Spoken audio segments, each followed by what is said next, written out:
బాగున్నారా మామయ్య? బాగున్నానమ్మా. రండి కూర్చోండి. ఆ, టీ తీసుకొస్తాను మామయ్య. ఏవండి మామయ్య గారు వచ్చారు. మామయ్య అంత దూరం నుంచి రావాల్సిన అవసరం ఏంటి నాన్న? ఒక్క ఫోన్ చేస్తుంటే నేనే వచ్చేవాని కదా. పని మీద వచ్చానురా. ఊర్లో ఇల్లు కడుతున్నాం కదా, ఒక 80,000 రూపాయలు తక్కువ పడ్డాయి. ఏమైనా సర్దగలుగుతావా? బిజినెస్ కూడా చాలా డల్గా ఉంది డాడీ. నా దగ్గర కూడా ఏం లేవు. ఒక్క వారం రోజులు టైం ఇవ్వండి, నేను సెట్ చేస్తాను. వారం రోజుల నాకు రేపే కావాలి. సరేలే, నేను ఏదో విధంగా అరేంజ్ చేసుకుంటాను. ఏవండి ఒక్కసారి ఇలా రండి.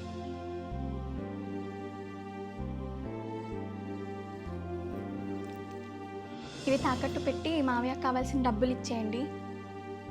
వెళ్ళండి. నాన్న ఇదిగో 1,00,000 ఊర్లో బ్యాలెన్స్ పనులని చెప్పించేయండి. ఇప్పటికిప్పుడు ఇంత డబ్బు ఎక్కడి నుంచి తీసుకొచ్చావు నాన్న? అది నాన్న తను అదే మామయ్య, తన ఫ్రెండ్ దగ్గర తిన డబ్బులున్నాయి, గుర్తు చేస్తే వెళ్ళి తీసుకొచ్చారు. అది లంచ్కి ఏం చేయమంటారు మామయ్య? నీ ఇష్టం అమ్మా. పెద్దవాళ్ళ కష్టాలను చూసి ఇట్టే అర్థం చేసుకునే కోడలు దొరకడం అదృష్టమే కదా.